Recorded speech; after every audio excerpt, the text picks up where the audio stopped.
दिल्लीत फडणवीस बावनकुळेंनी शहांची भेट घेतल्याची माहिती आहे। विधान परिषद निवडणुकीबाबत चर्चा झाल्याचं देखील कळतंय।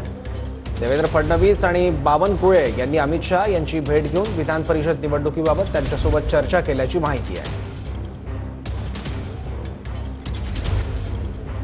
विधान परिषद निवडणुकीबाबत रणनीती त्याचबरोबर चर्चा झाल्याचं देखील कळतंय। दिल्लीत देवेंद्र फडणवीस आणि चंद्रशेखर बावनकुळे यांनी अमित शहा यांची भेट घेतली आहे आणि राज्यातल्या विधान परिषद निवडणुकांबाबत त्यांच्यासोबत आगामी रणनीतीबद्दल देखील चर्चा केलेली आहे।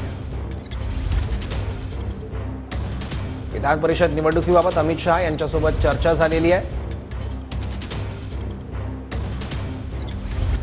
याबद्दल आणखी माहिती घेऊ। आपले प्रतिनिधी संदीप राजगोळकर आता आपल्यासोबत आहे। संदीप, सौरभ, आपल्याला सूत्रांकडून जी माहिती मिळते त्यानुसार देवेंद्र फडणवीस आणि चंद्रशेखर बावनकुळे हे दोघेही महत्त्वाचे नेते भाजपचे राजधानी दिल्लीमध्ये काही काळापूर्वी दाखल झाले होते।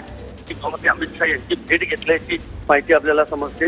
महत्त्वाचं आहे की विधान परिषद निवडणुका ज्या आहेत त्या उद्या काही तासांवर येऊन ठेपलेल्या आहेत, त्यामुळे त्या बाबतीतली महत्त्वपूर्ण जी चर्चा होती किंवा नावांची जी निश्चिती करायची होती त्या बाबतीतला एक मोठा निर्णय भाजपच्या हायकमांड सोबत झालेल्या या बैठकीनंतर किंवा चर्चेनंतर।